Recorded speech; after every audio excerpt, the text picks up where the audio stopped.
रूस के कजान शहर में प्रधानमंत्री मोदी और चीनी राष्ट्रपति शी जिनपिंग की द्विपक्षीय मुलाकात, करीब 1 घंटे तक चली बातचीत। एलएसी पर शांति समझौते के बाद पीएम मोदी और चीनी राष्ट्रपति के बीच डेलीगेशन स्तर की बातचीत, दोनों देशों के कई प्रतिनिधि रहे मौजूद।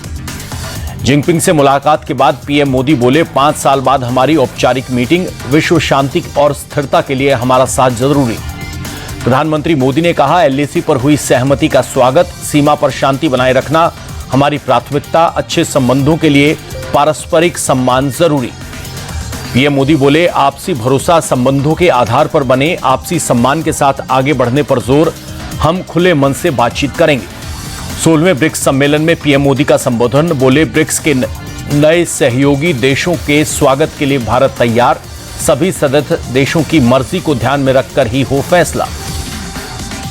ब्रिक्स समिट में पीएम मोदी ने दोहराया रूस और यूक्रेन युद्ध पर भारत का रवैया, बोले, हम युद्ध के नहीं, बातचीत और कूटनीति के समर्थक। गाजा और लेबनान के हालात पर चीनी राष्ट्रपति ने जताई चिंता। ब्रिक्स सम्मेलन में जिनपिंग बोले, जल्द से जल्द हमें सीज फायर का दबाव बनाना होगा। कजान एक्सपो सेंटर में ब्रिक्स शिखर सम्मेलन को रूसी राष्ट्रपति पुतिन का संबोधन, कहा 30 से अधिक देशों में ब्रिक्स में शामिल होने की जताई है इच्छा। ब्रिक्स शिखर सम्मेलन शुरू होने के पहले राष्ट्राध्यक्षों ने खिंचवाई तस्वीर, पुतिन के एक तरफ जिनपिंग तो दूसरी तरफ थे पीएम मोदी। महाराष्ट्र में महाविकास आघाड़ी का सीट फॉर्मूला फाइनल, तीनों बड़ी पार्टियां 255 सीटों पर लड़ेंगी चुनाव। उद्धव गुट, कांग्रेस और शरद गुट 85 सीटों पर लड़ेंगे चुनाव। संजय राउत बोले, बची हुई सीटें छोटे सहयोगी दलों को देंगे।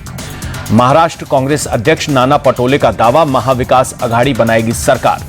शिवसेना यूबीटी ने 65 उम्मीदवारों की लिस्ट जारी की। आदित्य ठाकरे इस बार भी वर्ली से लड़ेंगे चुनाव। एकनाथ शिंदे ने अपने नामांकन की तारीख बदली, 24 के बजाय अब 28 अक्टूबर को नॉमिनेशन करेंगे एकनाथ शिंदे। एनसीपी अजित पवार गुट ने जारी की विधानसभा चुनाव के 38 उम्मीदवारों की लिस्ट। बारामती से चुनाव लड़ेंगे अजित पवार। महाराष्ट्र की येवला सीट पर छगन भुजबल लड़ेंगे चुनाव। परली से धनंजय मुंडे, आंबेगांव से दिलीप वलसे उम्मीदवार।